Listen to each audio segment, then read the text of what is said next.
très pertinente. Pourquoi? Parce que il faut d'abord savoir une chose. Le phénomène Kuluna, pour pouvoir mettre fin à ce phénomène, il faut commencer d'abord par déterminer quelles sont les causes de ce phénomène. Et d'après de nombreuses recherches que nous avons consultées, d'après une observation sérieuse que nous avons effectuée au sein de la société congolaise, nous avons décelé quelques causes du phénomène Kuluna. Notamment, il y a le chômage des jeunes. Le taux de chômage des jeunes est vraiment élevé dans la ville-province de Kinshasa. On ne peut pas s'imaginer qu'on est dans une ville de près de 10 millions d'habitants, avec près de 900 et quelques kilomètres carrés, qu'il y ait un taux de chômage élevé. Imaginez un peu, chaque année, il y a un nombre important d'étudiants qui sortent des universités et instituts supérieurs et qui se retrouvent sans emploi.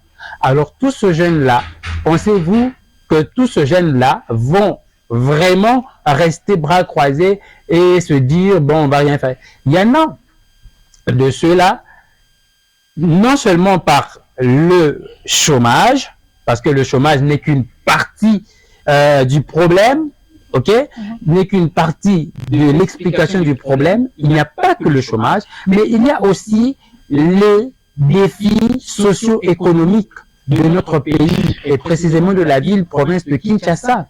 Nous ne pouvons pas nous voiler la face. Kinshasa est aujourd'hui frappé par une crise économique, ok, une crise économique. Ceux qui sont en train de louer des maisons actuellement, ils sont en train de pleurer. Ils nous appellent chaque jour, monsieur le journaliste, pourquoi vous ne haussez pas le ton pour parler en notre faveur à la télé? Voici que nous sommes en train de le faire, que les autorités puissent entendre au moins les cris de détresse de la population. Ndaku et Komiko Futama toujours en dollars. Bailleur, Komiko exigé, locataire, Futa, Ndaku na dollars. Et puis si vous demandez quel est le taux, 2700, 2750. Et il y a certains coins où nous ne savons pas si c'est vrai. On a vu des images sur les réseaux sociaux où le dollar se change maintenant à 2900, voire 2800, voire même 2900. C'est inconcevable. Il faut que l'État s'impose. Le ministre de l'économie doit s'imposer, prendre des mesures adéquates pour pouvoir sécuriser l'économie de la ville, province de Kinshasa et de toute la nation. Ces phénomènes-là économiques est en train d'entraver la population qui est à majorité pauvre. Qu'est-ce qu'elle va faire? Elle va maintenant se jeter dans tout ce que nous connaissons là, dans des phénomènes, tout ça, dans des phénomènes de Kuluna. Parce que ces jeunes-là qui n'ont pas d'emploi, ces jeunes-là qui ne sont pas bien nourris, ces jeunes-là qui n'ont pas de moyens pour se scolariser, ces jeunes-là qui n'ont pas de moyens pour pouvoir louer une maison, ces jeunes-là qui n'ont pas de moyens, que vont-ils faire? Ils vont maintenant aller, on n'encourage pas. Nous le notons très bien, vous qui nous suivez, qui êtes dans ce phénomène Kuluna, nous ne vous encourageons pas parce que ce sont des vies des gens que vous mettez en danger, mais nous sommes ici en train de plaider pour que l'État puisse mettre en place un système. Il y a bien évidemment des initiatives qui sont prises au niveau du gouvernement pour pouvoir créer des startups, créer des emplois pour des jeunes, mais il faut encore pousser le bâton encore plus loin. En dehors du système économique, il y a aussi le niveau d'éducation. Il ne faut pas qu'on se voile la face. Quel est le niveau d'éducation de la jeunesse de Kinshasa aujourd'hui? Il faut aller dans des quartiers périphériques pour s'en rendre compte. Ce n'est pas à Gombe que vous allez nous dire que la jeunesse congolaise, la jeunesse de Kinshasa est instruite. Ce n'est pas à Lingwala. Mais quand bien même qu'aujourd'hui, voire même à Gombe, voire même à Lingwala, il y a aussi de ce jeune-là, entre guillemets, inciviques, qui sont en train de grandir maintenant dans ce commune que nous, à l'époque, on savait que c'était des communes bien réputées. Aujourd'hui, il y a même des inciviques, entre guillemets, qui sont en train de grandir dans ce commune-là. Barumbu, la commune de Barumbu que nous connaissions à l'époque, qui était une commune bien réputée, mais aujourd'hui, si vous allez à Barumbu, si vous allez dans la commune de Kinshasa, si vous allez à Ngiringiri, à Massina, à Kimbante, qui est un peu partout, c'est déplorable. D'abord, il y a, comme je l'ai dit tantôt, il y a le chômage des jeunes. Deuxièmement, la crise économique. Troisièmement, le niveau d'éducation qui est très bas. Et puis, la responsabilité des parents. On doit responsabiliser les parents, en tout cas, dans ce phénomène ici. Un parent qui s'impose. Nous autres ici, nous n'avons pas eu des parents ministres, nous n'avons pas eu des parents députés nationaux qui touchent 21 000 $ par mois. Mais quand même, nous avons reçu une bonne éducation. Pourquoi? Parce que nos parents ont fait quoi? Ils nous ont suivis à la lettre. Ils ont pu être rigoureux envers nous. Et qu'est-ce qui manque pour les autres parents? Est-ce qu'il faut qu'on continue à trouver le diable ailleurs alors que nous-mêmes nous sommes le diable? Les parents, nous vous responsabilisons. Si le taux de Kuluna actuellement est en train d'augmenter dans la ville de Kinshasa, c'est aussi parce que vous, les parents, vous êtes lâches envers vos enfants.